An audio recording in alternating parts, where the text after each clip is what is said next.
Hello everyone. आज हम लोग एक्सरसाइज 4 पॉइंट के क्वेश्चन नंबर 2 को एनालाइज करने वाले हैं। Question says that find the values of K for each of the following quadratic equation so that they have two equal roots. मतलब हमारे पास एक क्वाड्रेटिक इक्वेशन गिवन है और उसके हमें क्या करना है ना, दो इक्वल रूट्स फाइंड आउट करने हैं, सॉरी वैल्यूज़ ऑफ के फाइंड आउट करने हैं फॉर द इक्वल रूट्स। ठीक है, तो फर्स्ट केस में क्या है ना, फर्स्ट केस में 2x² प्लस के एक्स प्लस 3 इक्वल्स टू 0, जैसा कि आप देख सकते हैं क्वेश्चन में।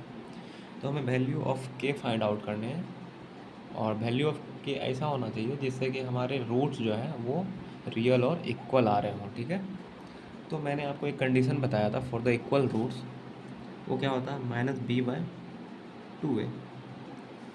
तो ये -b/2a तो चलिए इक्वल रूट्स की कंडीशन है, बट मैंने आपको ये भी बताया था कि डिस्क्रिमिनेंट का वैल्यू जो है अगर इक्वल्स टू 0 आ गया तो इसका मतलब उसके इक्वल रूट्स आएंगे। ठीक है, तो हम ये डिस्क्रिमिनेंट वाला कंडीशन को अप्लाई करेंगे, बिकॉज ये जो -b/2a था ये फार्मूला हम तब यूज करेंगे जब हमें इक्वल रूट्स फाइंड आउट करने हो।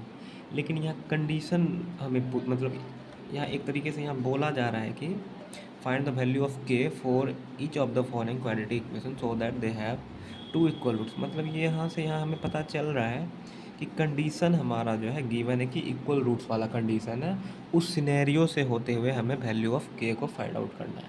तो कंडीशन फॉर इक्वल रूट्स ये है डिस्क्रिमिनेंट इक्वल्स टू 0, और we know that discriminant equals to क्या होता है b² - 4ac। That means b² - 4ac का वैल्यू जो है 0 के इक्वल होना चाहिए।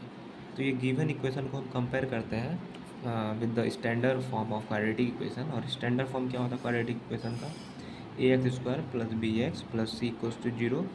जब आप इस इक्वेशन को इससे कंपेयर करेंगे तो वैल्यू ऑफ a क्या आ जाएगा, 2 आ जाएगा, क्योंकि यहाँ पे x² का कोफिशिएंट a है और यहाँ पे x² का कोफिशिएंट 2 है, तो वैल्यू ऑफ a = 2 हो जाएगा। सिमिलरली वैल्यू ऑफ b क्या हो जाएगा, जहाँ पे x का कोफिशिएंट b है और यहाँ पे x का कोफिशिएंट k है, तो b = k हो जाएगा। सिमिलरली यहाँ पे कांस्टेंट टर्म c है और यहाँ पे कांस्टेंट टर्म 3 है, तो c = 3 हो जाएगा। नाउ अब इन तीनों वैल्यूज़ को हम डिस्क्रिमिनेंट के वैल्यू में पुट करेंगे। ठीक है, तो b² - 4ac में वैल्यू आप पुट करेंगे तो क्या आ जाएगा, b का वैल्यू क्या है k, तो k का स्क्वायर -4 इंटू ए का जगह में क्या है 2, c क्या है 3। Now k² - 4 2 8, 8 3 24। और मैंने बताया था कंडीशन क्या है ना, जब इक्वल रूट्स हो तो डिस्क्रिमिनेंट इक्वल टू 0। सो ये क्या है हमारा डिस्क्रिमिनेंट ही तो है, ये b² - 4ac क्या है डिस्क्रिमिनेंट ही है तो, और डिस्क्रिमिनेंट का वैल्यू कितना है k² - 24। इसलिए हम क्या करेंगे, फॉर इक्वल रूट्स आप लिख देंगे for equal roots discriminant equal to 0। ठीक है, इसलिए since therefore value of k² - 24 equals to क्या हो जाएगा 0।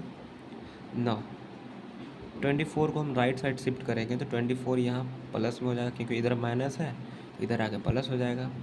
और यहाँ से हम स्क्वायर को हटाएंगे तो इधर क्या आ जाएगा √24। और आपको पता है जब रूट लगाते हैं तो प्लस माइनस भी हम लगाते हैं।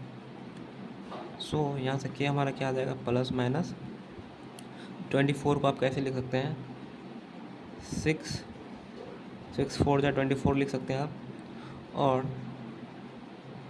क्या लिख सकते हैं आप 24 को 6 × 4 को क्या लिख सकते हैं 2 × 2।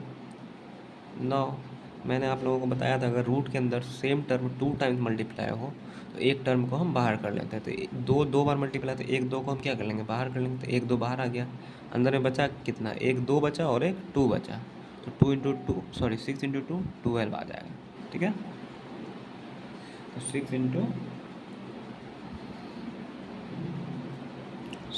× यहाँ पे देखिए जब हमने 1 2 को बाहर कर ही लिया, ये हम इन दोनों 2 को देख के मतलब इन दोनों 2s को देख के हम 1 2 को ना बाहर किए हैं, तो इसका मतलब अंदर में अब बचा है क्या 6 ही बचा ना, तो यहाँ पे 12 नहीं यहाँ पे 6 ही बचेगा। ठीक है, तो k = क्या हो जाएगा +- 2 √6। सो हम बोल सकते हैं so equal so value of के, सो वैल्यू ऑफ के आर क्या क्या हो जाएगा, एक प्लस वाला 2√6 एंड एक माइनस वाला 2√6, क्योंकि एक प्लस वाला हम लेंगे 2√6 और एक माइनस वाला। तो आई होप आपको समझ में आया होगा। चलिए चलते हैं नेक्स्ट क्वेश्चन में। नाउ सेकेंड क्वेश्चन क्या है ना, अब जैसा कि देख पा रहे हैं के x-2 + 6 = 0, के x इंटू x-2 + 6 = 0। ठीक है, तो देख लीजिए यही क्वेश्चन है और हमने लिख लिया है। आई होप आप लोगों को दिख रहा होगा। तो हम इसको क्या करते हैं, पहले सिंप्लीफाई करते हैं।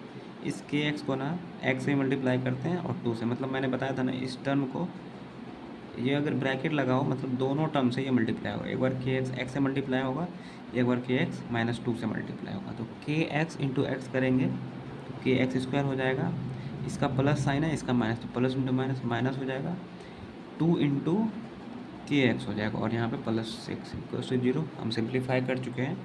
अब देखिए, अब इसको हम जब कंपेयर करेंगे, कंपेयरिंग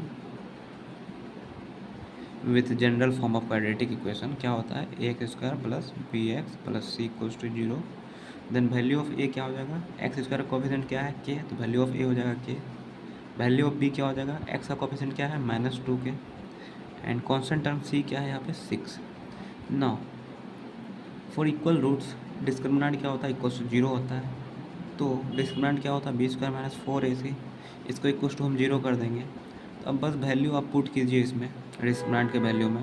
तो a का वैल्यू कितना है, सॉरी b का वैल्यू कितना, -2k, तो -2k का स्क्वायर, -4 इंटू a की जगह में क्या है k है, c की जगह में क्या है 6 है, =0। तो -2k का स्क्वायर करेंगे तो क्या हो जाएगा, देखिए यहाँ पे मैं आपको बस आपको समझाने के लिए यहाँ बता रहा हूँ। -2k का स्क्वायर मतलब -2k इंटू -2k, जिसके ऊपर में स्क्वायर होगा मतलब वो टर्म 2 टाइम्स मल्टीप्लाई हो रहा होगा। तो माइनस इंटू माइनस क्या हो जाएगा, प्लस हो जाएगा। 2 इंटू 2 कितना हो जाएगा 4, k इंटू k क्या हो जाएगा 4k², तो यहाँ पे क्या हो जाएगा +4k²। ठीक है, माइनस 4 इंटू 6 कितना हो जाएगा 4 6 24 और ये k = 0। नाउ यहाँ पे आप देख रहे होंगे कि यहाँ पे 4k² यहाँ पे -24k, तो यहाँ से हम 4k कॉमन अगर ले लें तो यहाँ कितना बचेगा, k बच जाएगा, क्योंकि k इंटू 4k करेंगे तो 4k² हो जाएगा। -4 से जब आप 24 में डिवाइड करेंगे तो 4 6 24 हो जाएगा, और 4k कॉमन लिए थे तो ये k ख़त्म हो जाएगा, इधर बच जाएगा 0। ना मैंने बताया था ना, जब ये मल्टीप्लिकेशन में हो =0 हो तो दोनों को एक एक करके हम 0 के इक्वल कर देते हैं। एक बार 4k = 0 कर देंगे और एक बार हम k - 6 = 0 कर देंगे। ठीक है, तो 4k = 0 है तो यहाँ पे k = क्या हो जाएगा 0/4, क्योंकि यहाँ मल्टीप्लिकेशन में 4 तो इधर आएगा तो 0/4 आ जाएगा। तो 0 को हम किसी संख्या से किसी नंबर से डिवाइड करेंगे वो 0 ही आ जाएगा। ठीक है, सिमिलरली यहाँ पे k - 6 का जब हम करेंगे तो -6 को हम जब राइट साइड लेके आ जाएंगे तो -6 + 6 हो जाएगा। ठीक है, तो हमारा 2 वैल्यूज़ आया k का, एक k = 0 आया और k = 6 आया। बट आपको हमेशा ये भी ध्यान रखना है कि ये जो हमारा वैल्यूज़ आ रहा है वो इस वैल्यू के अकॉर्डिंग हमारा क्वाड्रेटिक इक्वेशन एग्जिस्ट कर भी रहा है या नहीं कर रहा है। ठीक है, तो देखिए आप जब k = 0 आपका आ रहा है, इसका मतलब आपका जो ये क्वाड्रेटिक इक्वेशन है ये वाला, देखिए मैंने जो सॉल्व किया है, मतलब सॉल्व करके कितना आया था वो, मतलब क्या बोलते हैं जनरल फॉर्म में किस टाइप से आ रहा था, kx² - 2kx + 6 = 0। जब k का वैल्यू आप 0 करेंगे, देखिए यहाँ पे जब k = 0 आ जाएगा तो ये वाला टर्म तो 0 इंटू x² करेंगे तो ये तो 0 आ जाएगा, मतलब 0 - 2kx + 6 = 0 आ जाएगा। और आप देख पा रहे हैं यहाँ पे x² वाला टर्म है ही नहीं, मतलब ये क्वाड्रेटिक इक्वेशन है ही नहीं। इसका मतलब k = 0 जो है मेरा ये एग्जिस्ट नहीं करेगा फॉर दिस क्वाड्रेटिक इक्वेशन। ठीक है, तो हम बोल देंगे एट द वैल्यू ऑफ, हम लिख देंगे 4k = 0 quadratic equation does not exist, does not exist, so we can't take value of K equals to 0, so value of K क्या हो जाएगा, 6 आ जाएगा। मतलब दो वैल्यूज़ आए थे हमारे, एक 0 आया था और एक 6 आया, तो 0 तो हुआ नहीं, वैल्यू ऑफ के क्या हो जाएगा, 6। ठीक है, तो आई होप आप लोगों को समझ में आया होगा, और चैनल पर नए हैं तो ज़रूर चैनल को सब्सक्राइब करें, लाइक करें, कमेंट करें, और अपने दोस्तों को भी ज़रूर शेयर करें। और इसी टाइप से इजी तरीके से समझने के लिए चैनल को ज़रूर सब्सक्राइब करें। ठीक है, और मिलते हैं नेक्स्ट वीडियो में, तब तक के लिए अपना ध्यान रखिए, मस्त रहिए, स्वस्थ रहिए, टेक केयर, बाय।